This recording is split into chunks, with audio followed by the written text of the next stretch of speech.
कृषि मंत्री राधा मोहन सिंह ने भी कहा है कि सरकार कम बारिश की स्थिति से निपटने के लिए पूरी तरह से तैयार है। एबीपी न्यूज से बातचीत में कृषि मंत्री ने कहा, सरकार महंगाई रोकने में पूरी तरह से लगी हुई है। मौसम विभाग ने एक बार फिर से मानसून की कमी का संदेह जताया है। अगर मानसून में कमी होती है तो उसका सबसे बुरा असर कृषि पर पड़ता है। हमारे साथ हैं कृषि मंत्री राधा मोहन सिंह जी। सर, मानसून एक बार फिर ऐसा लगता है, जो अभी तक का अनुमान है कि 12% कम होगा औसत से।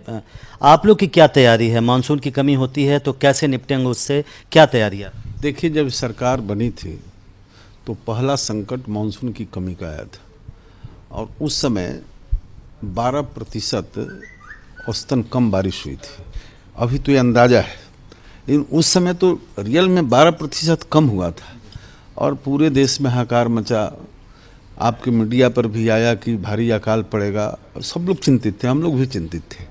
लेकिन हमारे मंत्रालय ने, हमारी सरकार ने राज्यों से सहयोग लिया, कृषि वैज्ञानिकों का सहयोग लिया, विद्यार्थियों का, विश्वविद्यालयों का सहयोग लिया और किसानों ने भी परिश्रम किया। तो उस चुनौती को हम लोगों ने उसका सामना किया और जितना नुकसान होना चाहिए उतना नहीं होने दिया। मात्र 2% बुआई की कमी हुई और 3% उत्पादन में कमी हुई।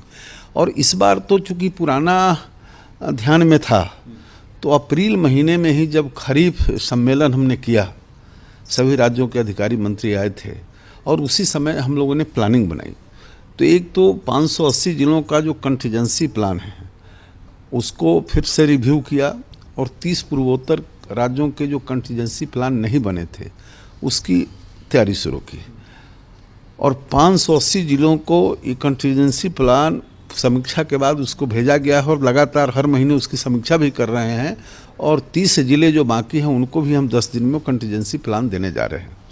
और विभाग के अंदर हर राज्यों के लिए एक ज्वाइंट सेक्रेटरी या उस स्तर के अधिकारियों को इसका प्रभारी बनाया है और हर सोमवार को राज्यों के अधिकारियों से वीडियो कॉन्फ्रेंसिंग करते हैं। और जो अन्य मंत्रालय है, जैसे जल संसाधन है या यहाँ ग्रामीण विकास मंत्रालय है, पेयजल का भी संकट हो सकता है, तो मनरेगा के अधिकारियों से, राज्य के अधिकारियों से, और हम उसकी योजना कंटीजेंसी प्लान के माध्यम से राज्यों, जिलों को ही पहुंचाए हैं कि यदि आपके यहाँ 10 दिन वर्षा नहीं हो, 20 दिन वर्षा नहीं हो, तो उस स्थिति में कौन सा बीज आप बोएंगे तो खेती प्रभावित नहीं होगा और उस प्रकार के बीज सब जिलों को उपलब्ध हो जाए। इसके लिए केंद्रीय जो बीज निगम है और राज्य वित्त निगम है उसके अंदर भी पर्याप्त हमारे पास मौजूद है, उसकी व्यवस्था हो गई है। और निश्चित रूप से प्राकृतिक आपदाओं को हम रोक नहीं सकते हैं, लेकिन उससे होने वाले प्रभाव को निश्चित रूप से कम कर सकते हैं और किया भी है।